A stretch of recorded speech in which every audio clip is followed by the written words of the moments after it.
Video में हमने biology का दूसरा चैप्टर पढ़ा था जिसका नाम है पुष्पी पादपों में लैंगिक प्रजनन। मतलब फ्लावरिंग प्लांट्स में लैंगिक प्रजनन कैसे होता है, तो इसके बारे ये हमारा चैप्टर, इसके बारे में हमने पढ़ा था। पुष्पी पादप के बारे में पढ़ लिया था, फूल की संरचना देख ली थी और उसमें भाग लेने वाले जायांग एवं पुमंग को भी देख लिया था। मतलब जो स्त्री क्या बोलते हैं, मेल ऑर्गन्स थे और फीमेल ऑर्गन्स थे, मतलब फीमेल रिप्रोडक्टिव सिस्टम वगैरह सब देख लिए थे हमने पुष्पी प्लांट्स में, मतलब फ्लावरिंग प्लांट्स में हमने इसके बारे में जान लिया था। आज हम पढ़ते हैं, पिछली वीडियो में हमने ये भी देखा था पुष्प की आकार की, मतलब संरचना जो होती है पुष्प की वो बाहर से अंदर की ओर होती है। मतलब पुष्प में जो संरचनाएं पाई जाती है वो बाहर से अंदर की ओर होती है। जैसे हमने पुष्प में पढ़ा था कि बाह्य दलपुंज जो होता है वो बाहर होता है, सबसे प्रथम चक्र होता है, पहला चक्र होता है।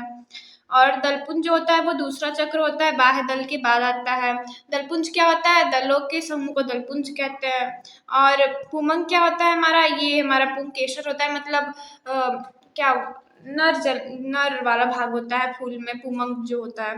और जायांग क्या होता है, हमारा फीमेल वाला पार्ट होता है। पुमंग हो गया हमारा मेल वाला पार्ट और जायांग जो हो गया वो फीमेल वाला पार्ट। पुमंग मतलब पुंकेसर, पुंकेसर में क्या था हमारा परागकोश व फिलामेंट जो था वो इसमें था, क्या बोलते हैं एंथर और फिलामेंट जो थे वो पुंकेसर के भाग थे, मतलब स्टीमेन जिसे बोलते हैं पुंकेसर को। और पुमंग को एंड्रोसियम बोलते हैं। तो एंथर मतलब परागकोश व फिलामेंट जो थे, तंतु जो था वो पुंकेसर का भाग था और कई सारे पुंकेसर को मिला के बनता है हमारा पुमंग। और जायांग में था हमारा स्टिग्मा और ओवरी। इन तीनों को मिला के हमारा बना था स्त्री केसर। स्त्री केसर और स्त्री केसर के समूह को हम बोलते हैं जायांग। तो ये थी हमारी पुष्प की आकार की, मतलब पुष्प का आकार कैसे होता था, पुष्प की आकार की में हमें यही पढ़ना था। अब अगला पॉइंट है, हमारी बुक में दिया था अगला पॉइंट इस चैप्टर में, निषेचन पूर्व संरचनाएं एवं घटनाएं। मतलब पुष्पी पादपों में क्या होता है, मतलब आवृत बीजी जो पादप है, एंजियोस्पर्म्स है हमारे, तो उसमें क्या होता है कि लैंगिक प्रजनन होता है। तो लैंगिक प्रजनन के बारे में पहले हम जान लेते हैं, फिर इसको हम पढ़ेंगे।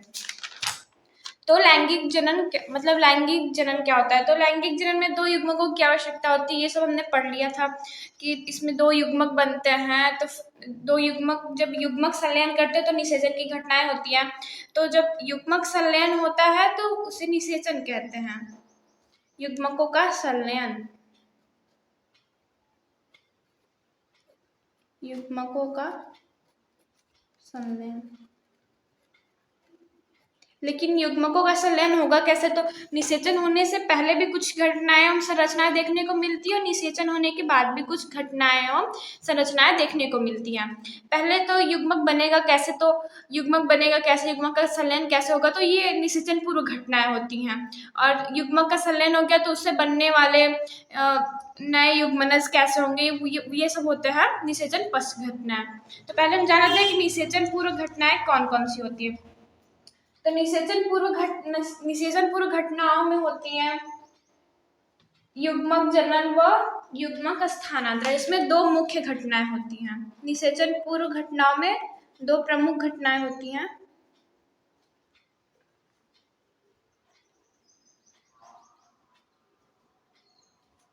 पहला तो होता है युग्मक जनन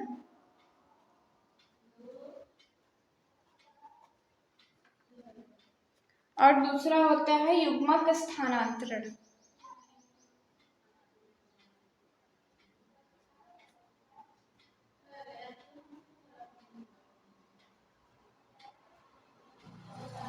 युग्मक जनन व युग्मक स्थानांतरण। तो युग्मक जनन में क्या होता है, युग्मक जनन में होता है जब अगुणित लैंगिक कोशिकाएं, मतलब जब युग्मक बन जाते हैं तो युग्मकों के निर्माण एवं विभेदन की प्रक्रिया, मतलब युग्मक जब बन जाते हैं तो उनके निर्माण व उनमें विभेदन की प्रक्रियाएं जो होती हैं युग्मक जनन कहलाती हैं। ये थी हमारी निषेचन पूर्व घटना। तो निषेचन पूर्व घटनाओं में युग्मक जनन हो गया, तो युग्मक जनन में क्या होगा हमारा, युग्मकों की निर्माण की प्रक्रिया होगी। युग्मक में जो होगा विभेदन होगा। युग्मक को गैमेट्स बोलते हैं इंग्लिश में।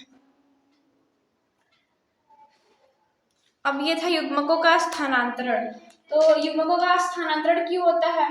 युग्मक का स्थानांतरण मतलब निषेचन के लिए जब नर युग्मक मतलब फीमेल गैमेट और मेल गैमेट और फीमेल गैमेट जब आपस में मिलेंगे मतलब उनका स्थानांतरण होगा, उनको मिलाया जाएगा तब निषेचन होगा, क्योंकि उनका संलयन कराना जरूरी होता है निषेचन पे, इसीलिए युग्मक का स्थानांतरण किया जाता है। बुक में दिया था हमारे कि नर तथा मादा युग्मकों के बनने के बाद उनका कायिक रूप से एक दूसरे के निकट आना आवश्यक है। यह युग्मक एक दूसरे से संयोजित होकर एक युग्मन का निर्माण करते हैं, मतलब युग्मनज का निर्माण करते हैं। यही होता है युग्मक स्थानांतरण में कि जब एक नर युग्मक और मादा युग्मक मिलेंगे तो उनसे एक युग्मनज का निर्माण होगा। ये थी निषेचन पूर्व घटना। अब है हमारा निषेचन। निषेचन में क्या होता है? युग्मकों का संलयन होता है और निषेचन भी दो प्रकार से होता है। निषेचन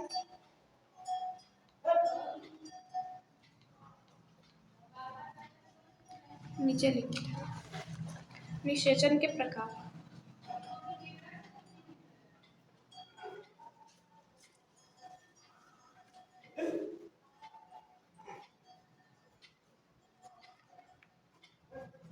तो निषेचन जो है वो दो प्रकार से होता है, बाह्य निषेचन और आंतरिक निषेचन।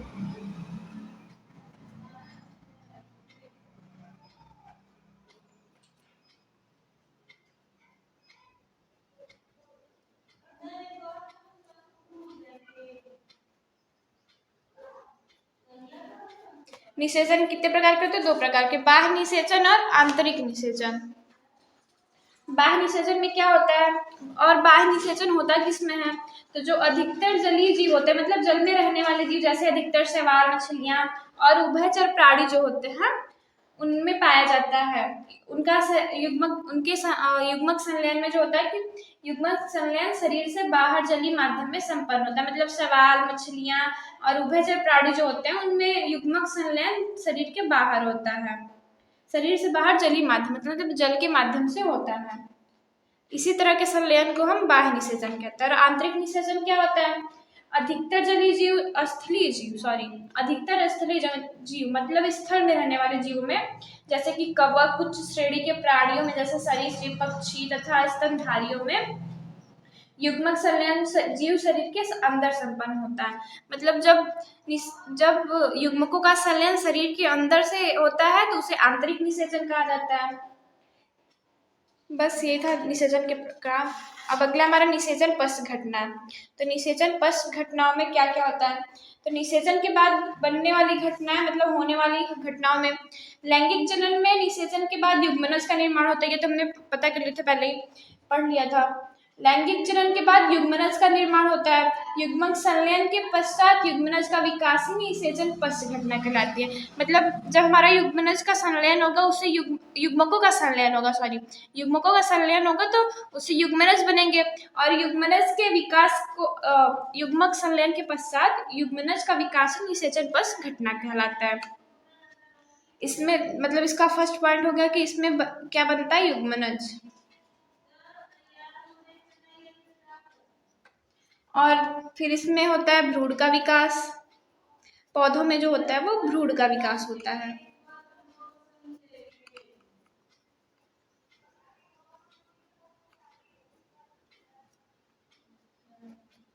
भ्रूण का विकास मतलब इसमें भ्रूण का विकास होता है। युग्मनज से भ्रूण का विकास होता है। इस दौरान युग्मनज में समसूत्री कोशिका विभाजन व कोशिका विभेदीकरण की घटनाएं होती है। मतलब जब भ्रूण का विकास होता है तो उसमें समसूत्री कोशिकाओं का विभाजन होता है।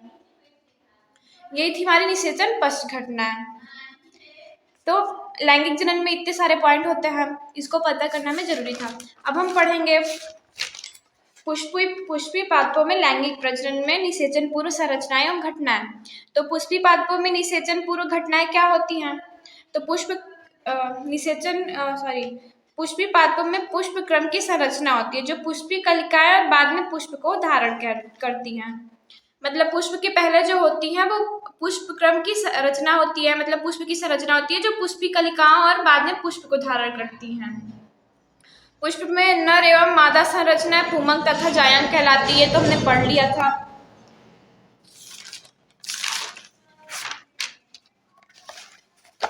निषेचन पूर्व संरचनाएं एवं घटनाओं में आज हम पढ़ेंगे पुंकेसर, लघु बीजाणु जनन तथा परागकण। तो पहले हम पढ़ेंगे पुंकेसर को, मतलब पुमंग को बोलते तो पुमंग। पुमंग को एंड्रोसियम कहते हैं।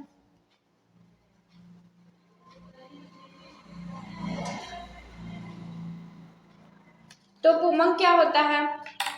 पुमंग तो बताया था हमने कि एक से अधिक, मतलब एक या एक नहीं, एक से अधिक, एक या एक से अधिक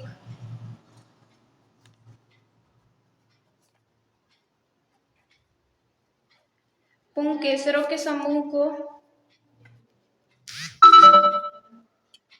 पुंकेसर होते हैं।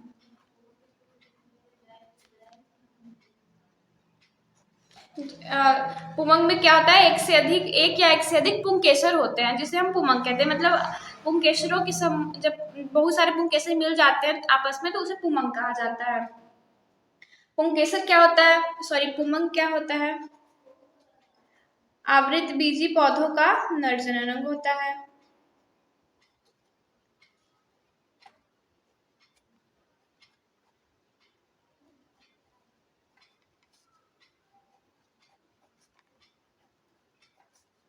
नर जननांग आवृत बीजी पादपों, मतलब एंजियोस्पर्म्स में जो होता है वो नर जननांग का काम करता है पुमंग हमारा।